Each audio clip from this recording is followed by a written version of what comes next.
The 1980s. At the French-Spanish border in the Basque Country, a car and its 3 occupants were stopped for inspection. When the police popped the trunk, they found it was full of parts and electronics. With ETA terrorism still a constant threat, the agents probably thought they had found bomb-making material, but in fact, they were looking at the first copy of the world's most powerful microscope, capable of seeing atoms and, eventually, of manipulating them at will.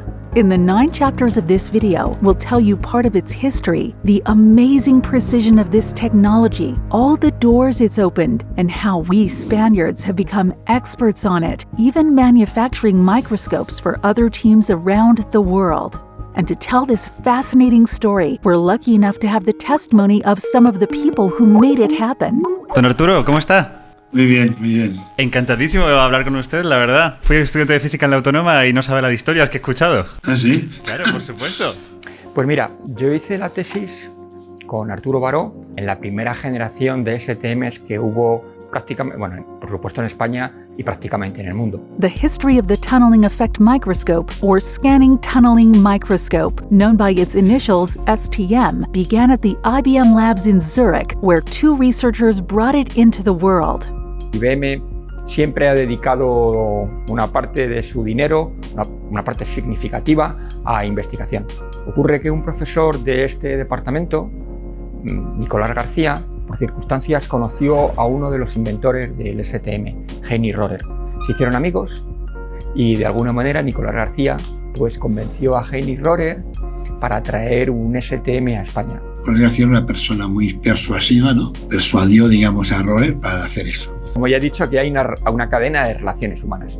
Nicolás García se lo dijo a Arturo. Arturo se fue a Zúrich, estuvo trabajando 6 meses con el STM que tenían allí. Pues yo hice una estancia allí, necesitaba un experimental, ¿no? Me pidió que si yo quería ser experimental y claro, yo dije que sí.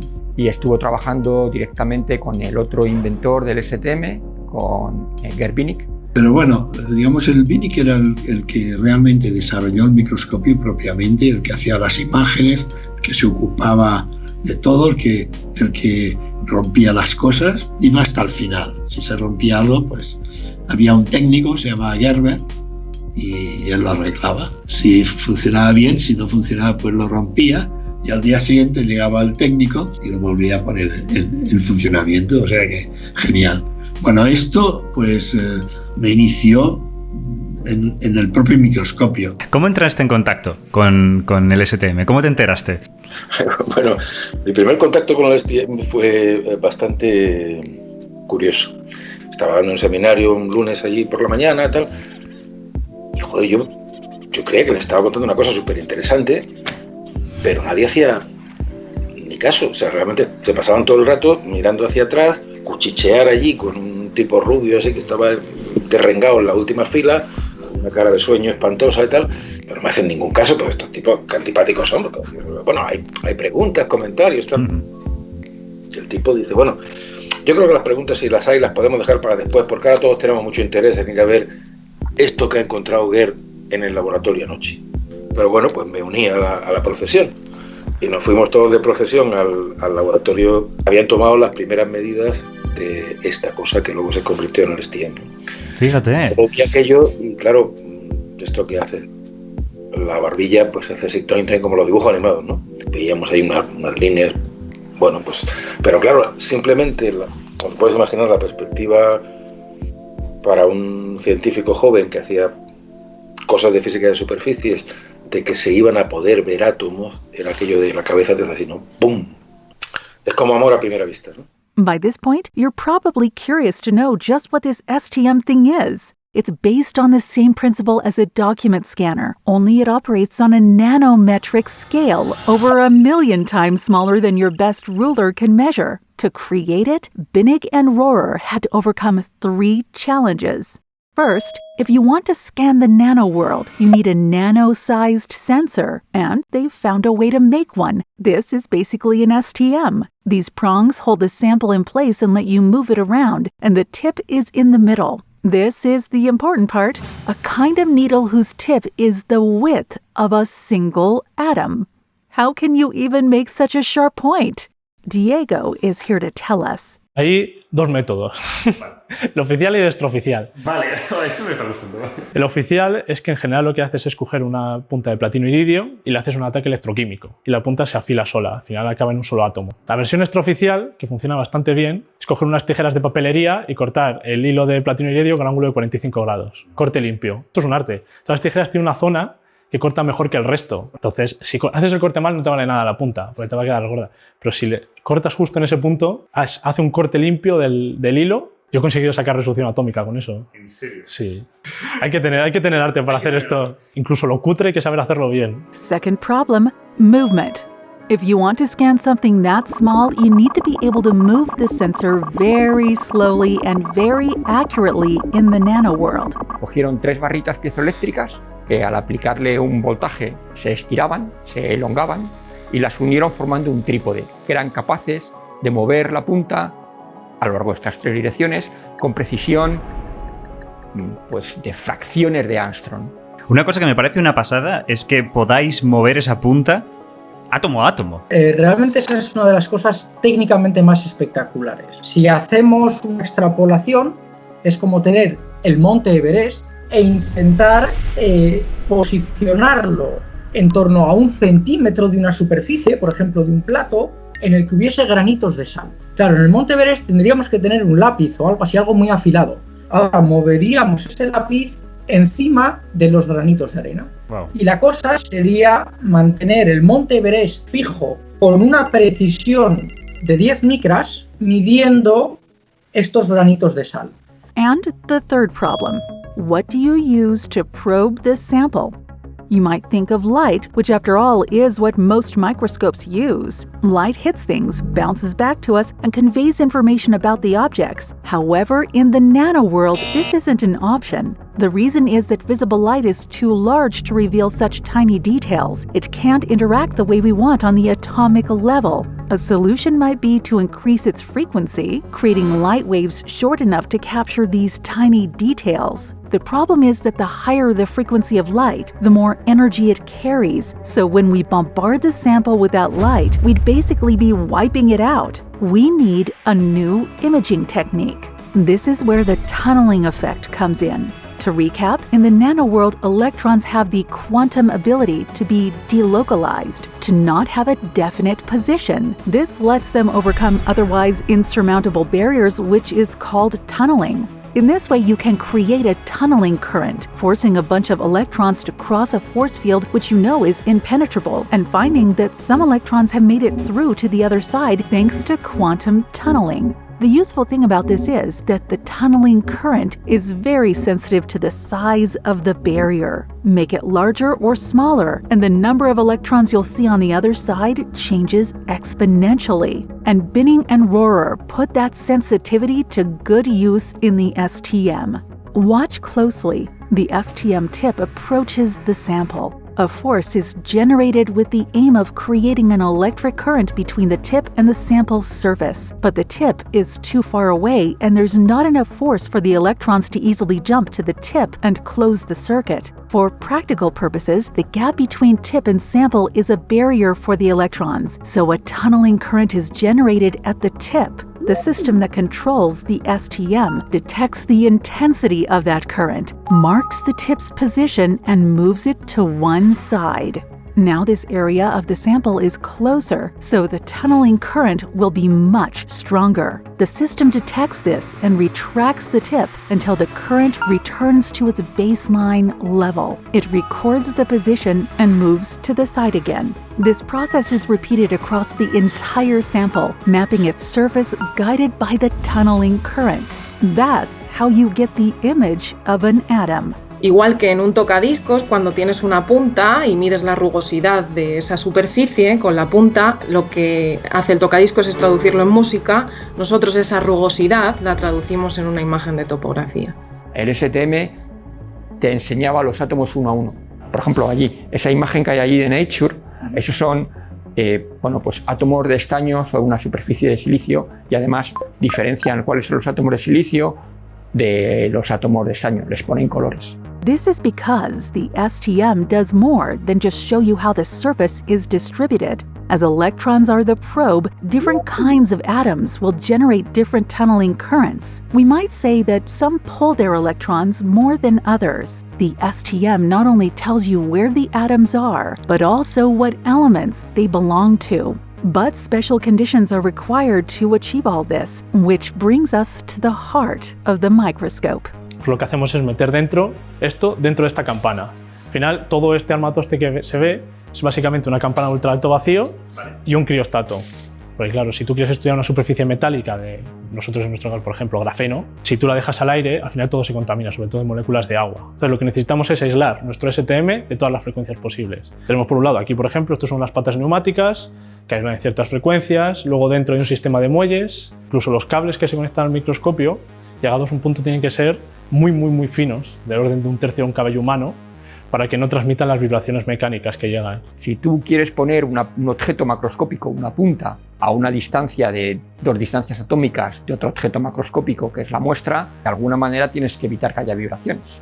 Utilizando un amortiguamiento con muelles, consiguieron hacer un STM que resolvió la primera imagen del silicio 7x7. The 7x7 silicon problem had puzzled crystallographers for a long time. Silicon, when it forms a crystal in normal conditions, has a relatively simple pattern, but when heated in very low pressure conditions, it acquired a much more complicated structure, 7x7 silicon. Nobody knew exactly what that structure was.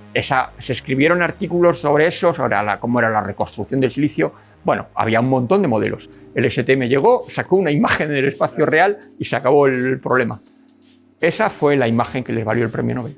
However, Rohrer wasn't about to stop there. He had another project in mind. Entonces, este segundo proyecto es el que, digamos, forzó a que hubiera un microscopio en Madrid, que era obtener imágenes de material biológico. Heini Rohrer vino aquí desde Suiza con el técnico que les ayudaba, Christoph Gerber. El microscopio realmente, las partes, digamos, más delicadas del microscopio fueron construidas en Zúrich.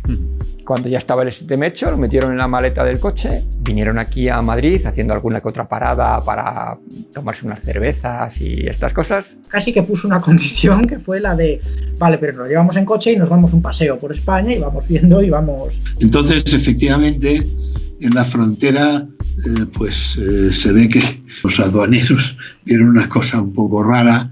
¿Fue contrabando al final? Bueno, no declaraban lo que era aquello, porque, o sea, esto era el año 84, ¿eh? El año 84 cruzar la frontera del País Vasco en coche con cosas raras dentro. No Me era... imagino lo que, claro. Instrumentos científicos, sin mucho detalle. Y de hecho, en algún momento debieron parar, debieron comer más de la cuenta y beber algo de vino y creo que en algún momento incluso yendo por la carretera se salieron de la carretera al campo, aterrizaron ahí con el coche y el microscopio. Era un microscopio que es bastante grande, delicado y se salieron a mitad del campo, también les paró la... Sí, se quedaron ahí salidos porque se durmió. Se conducía, que no sé si era Rohrer o Gerber, uno de los dos, se quedó dormido al volante. Sé que pararon en Zaragoza. Ya te digo, yo no estaba en el viaje, por lo tanto no puedo hablar mucho más. Sé que debió ser muy divertido. Es muy interesante el hecho de que, bueno, un poco el estigma que tenemos aquí en España en cuanto es a avances científicos, el hecho de que Rohrer decidiera traerlo aquí a España y ¿por qué no Inglaterra? ¿Por qué no Estados Unidos, el MIT, etcétera? Es muy curioso. Bueno, yo creo que la razón por la que eso ocurrió es una serie de casualidades. Era muy fácil hacer un proyecto esencialmente con su centro de investigación en España, que estaba en la Autónoma y que además contactaba con los físicos de superficies y con los biólogos de microscopía electrónica. Ya digo que en ciencia, como en cualquier otra actividad humana, las relaciones personales son importantísimas. Nicolás García era una persona peculiar y hizo una cosa muy grande. O sea, traer aquí estos microscopios, visto en perspectiva, fue una grandísima contribución y es suya. Y llegaron a Madrid sobre la hora de comer, más o menos. Y entonces nada, fue cuestión de montarlo. Montarlo no es fácil. El STM este que hay aquí, no sé si lo veréis, pero tiene un tamaño que es aproximadamente así, ¿vale? Pero el STM que vino de Suiza tenía un tamaño que es típicamente 1 metro, o sea, era así. Era muy difícil meter un STM y más con la financiación de los años 80 en una campana de ultra alto vacío.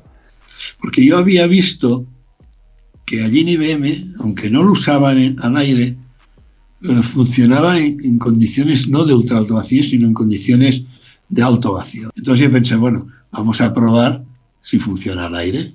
Y efectivamente funcionó. Genial, porque primero es mucho más cómodo, mucho más fácil. Desde luego. Sin embargo, pues funcionó a la primera, de hecho. O sea, lo colocamos y se quedó bien colocado. Y de hecho, el primer día ya se obtuvo una imagen. Bueno, fue suerte, ¿no? No creo que fuera suerte. Estaba más cercano, Claro. lo tenía, porque yo la verdad es que tenía una obsesión con el microscopio. Entonces, bueno, lo tenía muy en la cabeza, ¿no? Entonces, pues, yo creo que eso facilitó las cosas, ¿no? Y vieron que lo mejor que se podía intentar es ver un virus. En ese caso, el virus era un bacteriófago, o sea, es un virus que infecta a las bacterias, no infecta a las células humanas. Y allí había un chico que se llamaba Salvador Ferrer que trabajaba con grafito. Entonces, encima de este grafito se colocan los virus. Quedaba fijo sobre el grafito, ¿no? Porque, claro, no podía ser, si ibas con la punta te lo llevabas y no estaba fijo, entonces pues no había imagen ni había nada. La imagen que, si bien no era extraordinaria, pues era novedosa porque era la primera que se hacía con el microscopio. Y luego publicamos esto en la revista Nature. El Nature, sí. Nature, y bueno, pues lo publicaron allí. However, this approach had one drawback. The STM only works if you can induce a current between tip and sample. In other words, you need a minimally conductive surface. Otherwise, the electrons don't flow properly and the entire method starts to fall apart. Claro, el problema de que el virus no era conductor y en general las muestras biológicas no son conductoras, ese es un problema irresoluble. O sea, no queda bien resuelto con el STM. Así que, de alguna manera, Arturo cerró ese sueño que tenía con utilizar un STM para aplicaciones biológicas. Lo cerró no con un STM, sino con el hermano del STM, con el AFM. 15 años más tarde, se vieron en este laboratorio virus utilizando una AFM. The Atomic Force Microscope, or AFM, uses the same strategy as the STM, only with a different probe. En STM usamos la corriente túnel, en AFM se usan las fuerzas de interacción entre los átomos. An AFM can operate in different ways, but one method is as follows. The tip of an AFM is a mini cantilever that oscillates at a certain frequency. A laser records its vibration frequency at all times. When the tip approaches the sample's surface, it begins to sense the electromagnetic forces of the atoms that comprise it, changing the cantilever's vibration speed. By keeping this frequency constant every step of the way, as with the STM, we can map any surface and we don't need electric currents. Con ella, por fin, fuimos capaces de ver virus perfectamente y además con una ventaja respecto a la microscopía electrónica. Poder ver los virus con muy buena resolución, no tanta como los microscopios modernos electrónicos, pero muy buena resolución, pero dentro de un medio líquido, dentro de un buffer. Es decir, que el virus está bastante más cercano a las condiciones en las que un virus es activo que en los microscopios electrónicos. Si tuvieras que contar muy por encima sobre qué va tu tesis, ¿cómo lo harías? Pues yo utilizo como herramienta principal el microscopio de fuerzas atómicas, pero yo estudio virus. En concreto, estudio el adenovirus humano. Entonces lo que hacemos es modificar la información que tiene dentro y miramos cómo cambia en las propiedades mecánicas y en la estabilidad de esas partículas. La mayoría de los experimentos que se realizan en biología y en bioquímica son el promedio de partículas. Tú no sacas información individual de una partícula. En la AFM es la única técnica que permite hacer eso hoy en día. Digamos que hay dos tipos de experimentos que podemos realizar con virus. El primero de ellos consiste en sacar una imagen de tu virus a escala nanométrica con muy buena resolución, pero también podemos monitorizar los procesos de desensamblaje que ocurren en los virus en las células de manera in vitro con el AFM, y esto es como haciendo una especie de masaje al virus. Entonces podemos empezar a ver cómo se van perdiendo sus partes y cómo va difundiendo el genoma en la superficie del virus. Y esto resulta muy interesante porque es precisamente lo que ocurre en el proceso de infección de los virus dentro de la célula. No sé, es que esto me resulta muy interesante porque es como que de repente se tiene un instrumento que permite ver las partes más esenciales de la vida y ver cómo funcionan. Joder, masajear virus, o sea, me parece una idea bastante loca.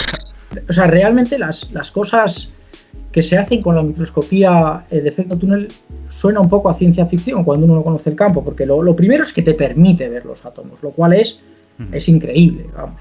Cualquier persona que haga físicas pues sabe que eso es muy complejo. Pero lo segundo es que te permite manipularlos. En el año 92 se celebró un congreso en Suiza, y en ese congreso se celebraban los 10 años de STM. Yo me acuerdo estar allí y apareció un chaval con cara de despistado. Una cosa muy típica es, pues si no te dan una charla oral, pues tienes un póster. Así que llegó el chaval este y empezó, en el sitio que tenía reservado para él, empezó a colocar allí pues, papeles, ¿no? Con chinchetas y tal. Y yo empecé a mirar y dije, ¿este tío qué hace aquí? Y nada, pues contaba cómo habían escrito IBM con átomos. Entonces lo que hacían es, tenían el níquel a 4 Kelvin, abrían una pequeña fuga de xenón. El xenón no se pega a ningún sitio, pero como estás a 4 Kelvin, pues a 4 Kelvin ya no tienes mucha energía. Y se acaba una cosa que se llama fisisorción, es decir, que te pegas, no reaccionas con la superficie, pero estás allí porque como no tienes energía para irte a otro lado, pues te tienes que quedar allí. En la primera imagen colocaba el níquel limpio, en la segunda imagen pues veías el níquel ya con los átomos de xenón absorbidos aleatoriamente.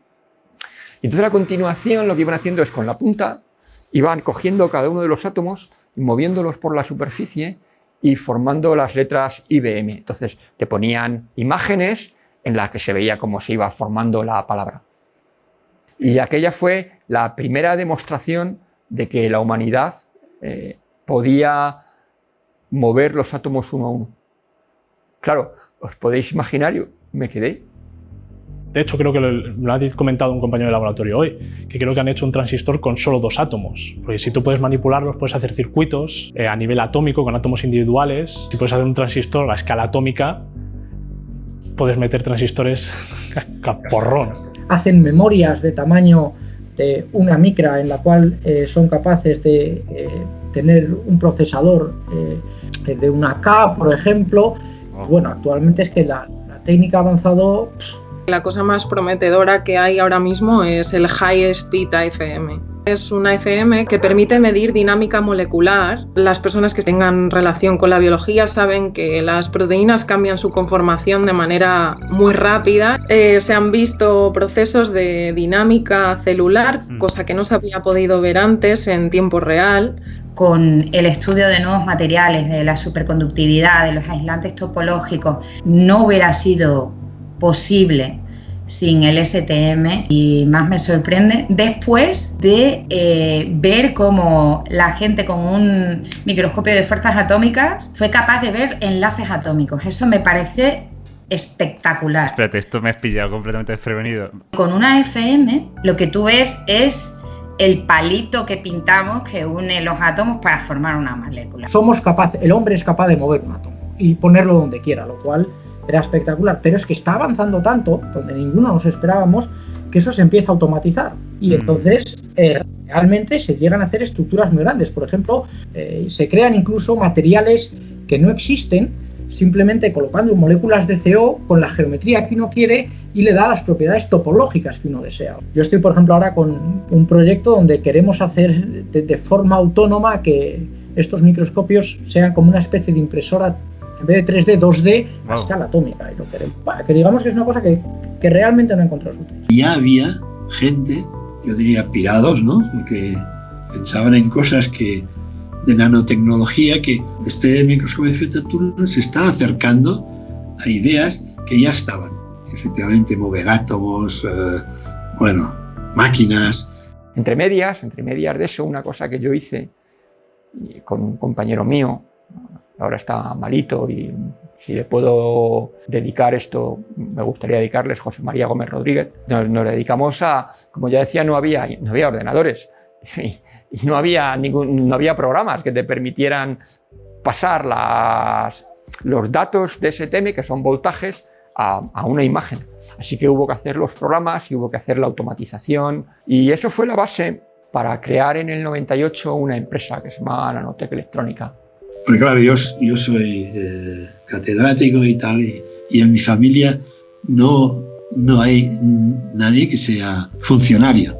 Pero entonces yo quería hacer algo que no se necesitara ser funcionario para hacerlo, ¿no? Se dedicaba pues al diseño, a la construcción y a la venta de este tipo de microscopios, y que durante 16 años tuvo bastante éxito. Lo que hablamos de la investigación, si tú investigas y desarrollas cosas, al final eso revierte en compañías, en industrias. Fue muy agradable. Tengo que confesaros que aquello era una gran familia, un equipo multidisciplinar y un poco un mundo nuevo, no solo por el tema de la tecnología, sino que cuando yo entré en Nanotec, que se fundó en 1998, yo entré en 2005, ya la empresa marchaba, tenía una sede en Estados Unidos, nosotros en Madrid, empezaba un poco la expansión de la empresa y contaban conmigo para eso, ¿no? Pero sí, creamos Nanotec y es una de las cosas de las que me siento más orgulloso.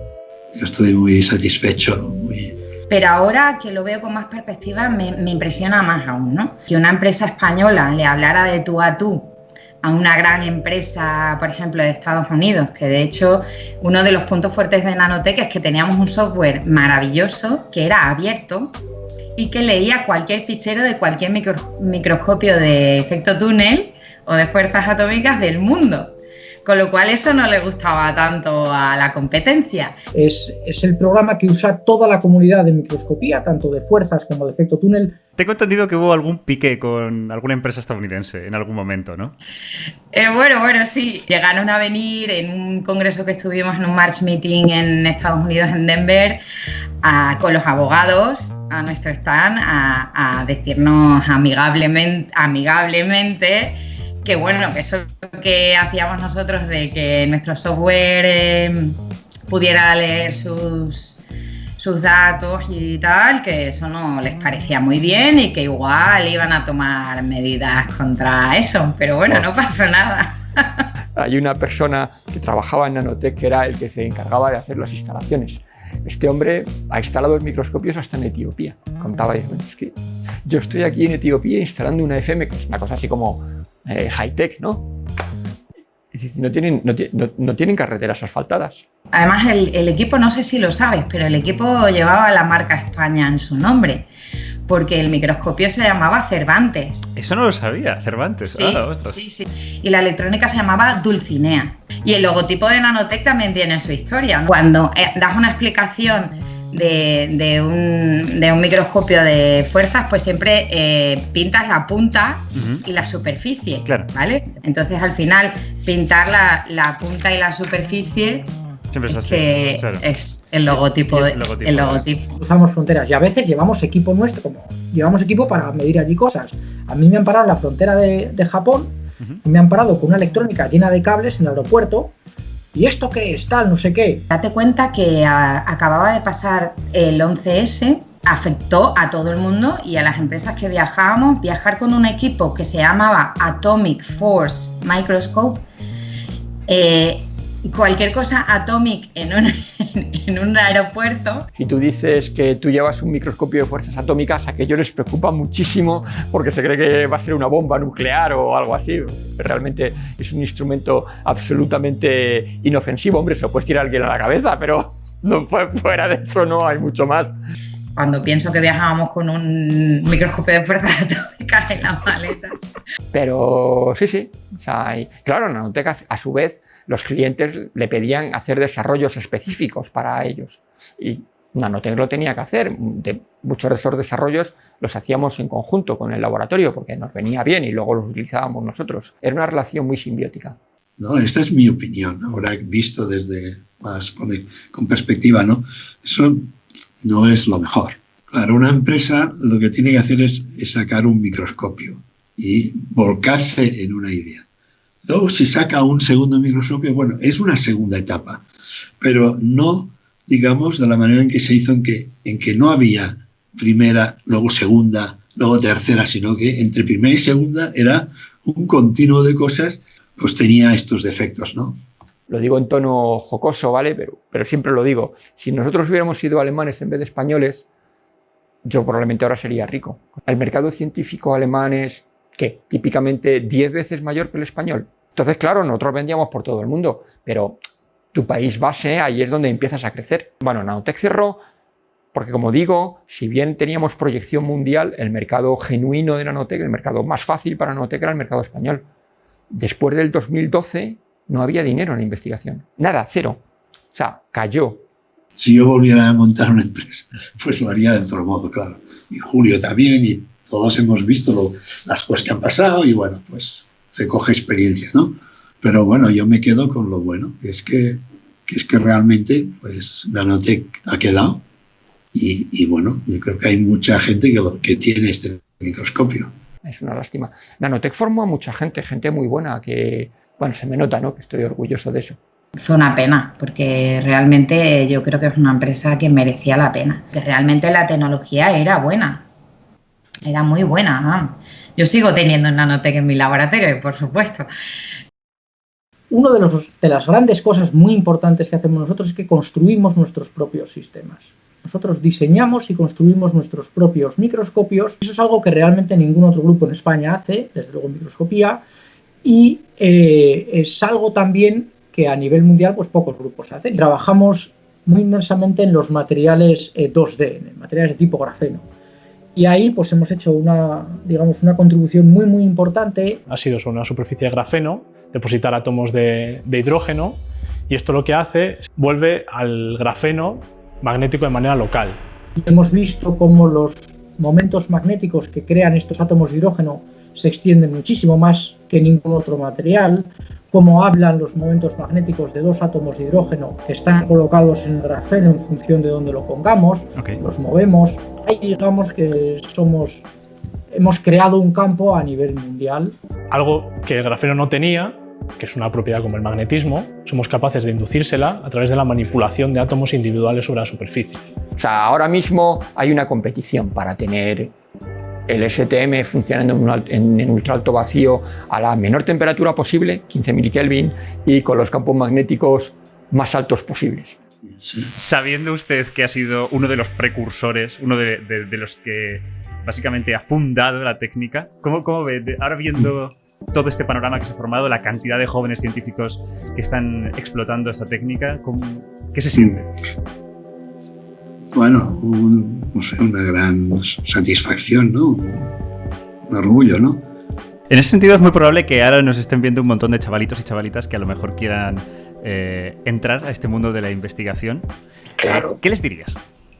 Que persigan sus sueños, que no se dejen acogotar por la gente que dice que es muy difícil ganarse la vida con esto, que no hay posiciones donde poder trabajar creativamente.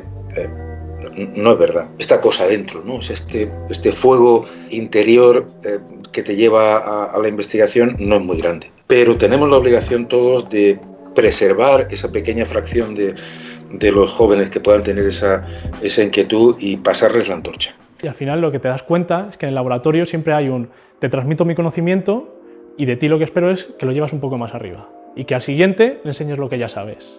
No, es un trabajo súper creativo en el que te puedes ganar la vida perfectamente y que lo peor que puede pasar es que no te la ganes en tu pueblo. Si eres de Almería como yo, pues no te quedes en Almería trabajando. Si eres de Madrid, no te quedes en Madrid y que acabes en Hamburgo o en Honolulu. Pues era una cosa, yo ya sabía que no iba a trabajar en Almería nunca. Bueno, ¿qué le vas a hacer? Pues así es la vida, ¿no? O sea, veré el mar de vez en cuando en lugar de todos los días. Tiene su lado menos dulce, que es una profesión pues muy demandante, tienes que pasarte mucho tiempo para mantenerte a buen nivel, es muy competitiva y es verdad que bueno, es duro, ¿vale? Pero por otro lado, yo puedo decir sin lugar a dudas que yo trabajo en lo que más me gusta en el mundo. Te vas a juntar a lo largo de tu vida profesional con un montón de gente de culturas muy diferentes, pero que inmediatamente vas a reconocer que tienen un punto común contigo enorme. O sea, es como la gente que le gusta la música. Es otro lenguaje de esto universal, ¿no? Si se quieren dedicar a la ciencia, lo hagan porque les gusta y que, por ejemplo, aquí esta herramienta que tenemos, para nosotros es como un juguete. O sea, a mí, cuando mis hijas me dicen, jo, papá, tienes que subir a trabajar, siempre les digo, no, yo tengo mucha suerte, trabajo en algo en lo que me lo paso muy bien. Y aquí acaba este mediometraje sobre el microscopio más potente del mundo. Agradecerle un montón a todos los investigadores que han participado, que nos prestaran un poquito de su tiempo. Son unos fieras y se merecen toda la exposición del mundo. Y oye, gracias a vosotros por quedaros. Espero que a algunos os haya resultado inspirador. Y bueno, ya sabéis, en el IFIMAC siempre están buscando nuevos Padawans. Y ya sabes, si quieres más ciencia solo tienes que suscribirte. Y gracias por vernos.